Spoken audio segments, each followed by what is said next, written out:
की फार जुने काही पत्रकार सुद्धा म्हणजे अंकल तर या ठिकाणी फारच सगळ्या आपल्या सगळ्यांमध्ये सिनियर आहे. म्हणजे अंकलला आमच्या आधीपासूनचा इतिहास माहिती आहे की पहिल्या ठाणे महानगरपालिकेवर शिवसेनेची सत्ता स्थापन झाली.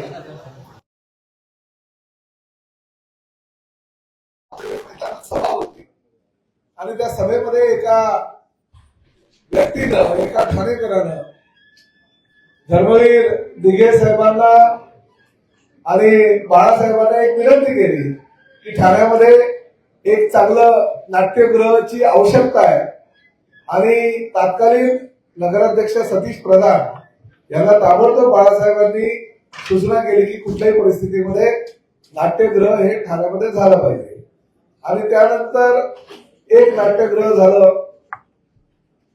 जत्रे साहेब आपले कमिशनर असताना आम्ही सर्वांनी मागणी केली होती की ठाणे झपाट्याने वाढतंय आणि ठाण्याच्या मध्यवर्ती भागामध्ये गडकरी रंगायतदार आहे आणि आम्ही नाट्यगृह बनवून घेतलं.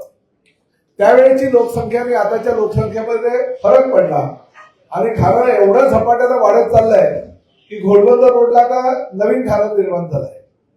आणि त्यामुळे ह्या सगळ्या बाबींचा आणि ह्या सगळ्या गोष्टींचा विचार करता आणि हा नेमके आता विमलताई पण होत्या तिकडे त्या आणि हे ऐकतात त्यांना सगळ्यांना बोलून आम्ही असं ठरवलं, राजू फाटक पण होते, तर आम्ही असं ठरवलं की या झपाट्याला वाढत चाललेल्या या ठाण्याला घोडबंदर परिसरामध्ये जे नवीन ठाणं उभं राहत आहे या ठिकाणी सुद्धा एक नाट्यगृह असावं अशी संकल्पना मी एकनाथ शिंदे साहेबांकडे मांडली निवडणुकांच्या आधी आणि त्यांनी ती त्यावेळेस मान्य केली. परंतु निधीची कमतरता असल्या कारणानं तो निधी आम्ही वितरित केला आणि त्यानंतर निवडणुका आचारसंहिता लागणार.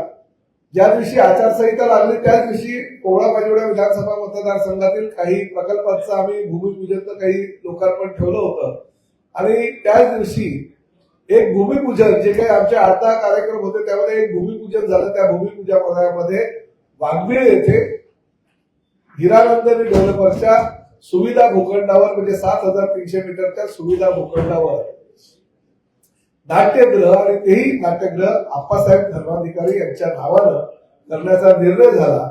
नामकरणाचा ठरावही झाला आणि तो ठराव करून आम्ही त्याचं भूमिपूजन केलं. परंतु नंतर मग महापालिकेच्या निवडणुका लागल्या आणि निवडणुकांमध्ये कालावधी गेला, डिझाईन वगैरे जे होतं त्यामध्ये थोडासा वेळ गेला. परंतु मी आता अभिमानात तुम्हाला सांगू इच्छितो की महाराष्ट्रामध्ये सगळ्यात मोठं नाट्यगृह हे षण्मुखानंद नाट्यगृहाचं ज्याची कॅपॅसिटी 2,900 ची आहे आणि ठाणे महानगरपालिका हद्दीमध्ये घोडबंदर रोडला वाघबीळ येथे हिरानंदानी डेव्हलपरच्या सुविधा भूखंडावर म्हणजे 7,300 मीटरच्या सुविधा भूखंडावर निर्माण होणार हे 2,500 आसन क्षमतेचं नाट्यगृह हे महाराष्ट्रातलं पहिलं आहे आणि असं नाट्यगृह आपण बनवणार आहोत. याचं ठाणेकर म्हणून आपण आम्हाला सगळ्यांना अभिमान वाटावा असं हे नाट्यगृह आहे. या नाट्यगृहाची कॅपॅसिटी जवळजवळ 1,600 जी आहे ती तळ मजल्यावर, साधारणतः 400 ते 450 पहिल्या मजल्यावर आणि दुसऱ्या मजल्यावर सुद्धा तेवढेच म्हणजे 2,500 आसन. आता 2,400 बसलेला आहे बरोबर ना. हे आमचे आर्किटेक्ट आहेत पुण्याचे आणि संकल्प चित्र वगैरे त्याचं प्रेझेंटेशन ते करतील. परंतु 2,500चं हे नाट्यगृह आहे.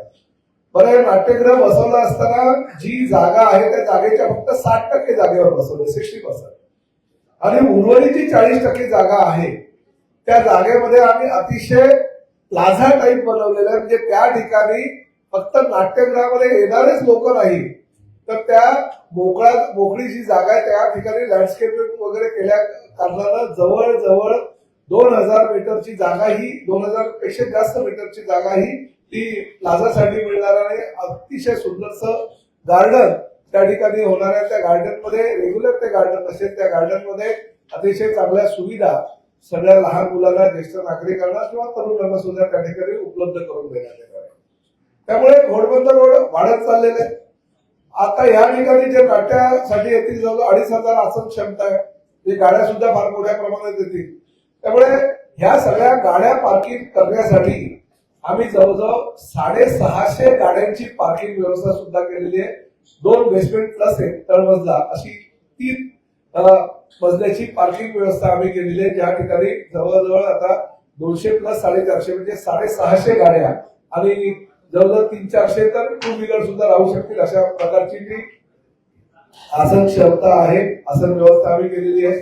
मी आता ह्या ठिकाणी नंतर तुम्हाला अजूनही माहिती देईल की एवढ्या मोठ्या प्रमाणात ठाणे महानगरपालिका असं अद्ययावत असं हे नाट्यगृह उभारत आहे आणि आदरणीय एकनाथ शिंदे साहेबांचं मनापासून आभार यासाठी व्यक्त करतो की 2 GR त्यांनी काढले. म्हणजे काही ते मुख्यमंत्री असताना काही कामांसाठी त्यांनी निधी दिला होता माझ्या मतदारसंघासाठी म्हणजे भाईंदर आणि ठाण्यासाठी, परंतु काही कामं टेक्निकल काही गोष्टींमुळे होऊ शकला नाही. तर जवळजवळ 138 कोटी रुपयाचा GR काल राज्य शासनाच्या माध्यमातून काढण्यात आला आणि 138 कोटी रुपये या प्रकल्पासाठी राज्य शासन ठाणे महानगरपालिकेला देण्याचा GR काल प्रदर्शित झाला. शिंदे साहेबांचे ह्यासाठी आभार मानतो की त्यांनी अजूनही सांगितलं की नाट्यगृहासाठी, कारण निरुपमकरांचं नाव आहे आणि ठाणेकरांचं प्रचंड प्रेम हे साहित्य आणि नाट्य क्षेत्रावर असल्या कारणानं ठाणेकरांसाठी हे नाट्यगृह एक पर्वणी ठरणार आहे. त्यामुळे एकनाथ शिंदे साहेबांचे आभार मानून भविष्यामध्ये सुद्धा या नाट्यगृहासाठी अजूनही काही निधी लागला तर ती निधी देण्याची तयारी सुद्धा त्यांनी दर्शवली. परंतु 138 कोटी रुपये मात्र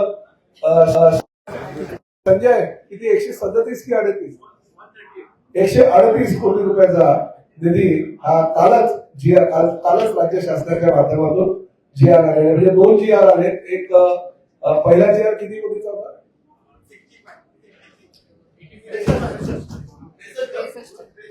पहिला 63 आणि दुसरा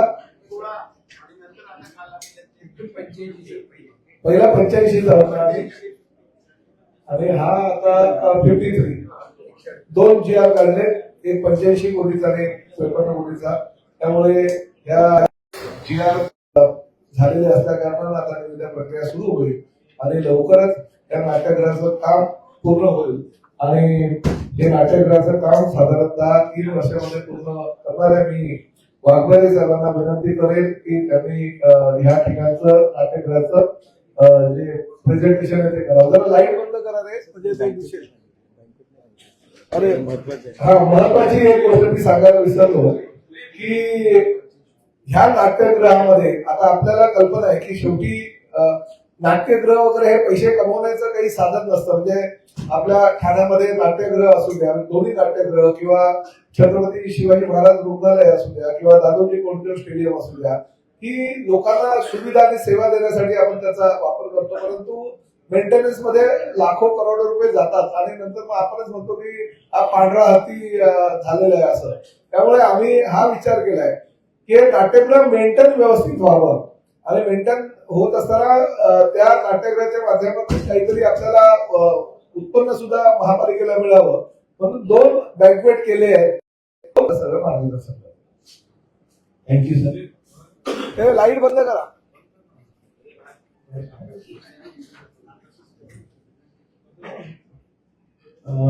या आपण नाट्यगृहामध्ये एक मेन बघितलं की नाट्यगृह बरीचशी जी असतात ती प्लॉटवर आणि मॅक्झिमम ग्राउंड कव्हर वापरून करतात.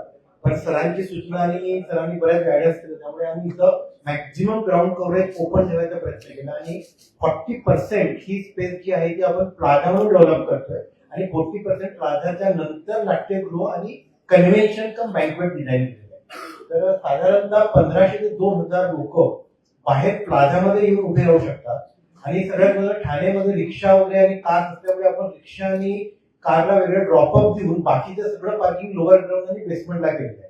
त्यामुळे प्रत्येक येणारा व्यक्ती ठाण्यातला फिरला तो बाहेरच्या ड्रॉपअप मधून रिक्षा कार घेऊन तो प्लाझामध्ये येणार आणि प्लाझामधनं मग तो डिस्ट्रीब्यूट होणार. बँकवेट ग्राउंड फ्लोअरला आणि फर्स्ट फ्लोअरला आपण बँकवेट ठेवलंय आणि सेकंड फ्लोअर पासून आधी नाट्यगृह केलंय ते 2 बाल्कनी जातात. ग्राउंड फ्लोअरचा कन्व्हेन्शन हॉलमध्ये साधारणतः 750 ते 1000 लोकांची कॅपॅसिटीचा हॉल आहे. Around 10,000 square foot net hall plus साधारणतः 5000 स्क्वेअर फुटाचं प्री फंक्शन लॉबी दिलेली आहे. म्हणजे बँकवेट नुसतं नाही त्याच्याबरोबर प्री फंक्शन लॉबी आणि त्याला अटॅच किचन आहे. त्याच्यामुळे तुमचे जेवणाचे प्रोग्राम किंवा असेल तर प्रोग्राम सुरू असताना देखील बाहेर प्रोग्राम होऊ शकतो जेवणासाठी.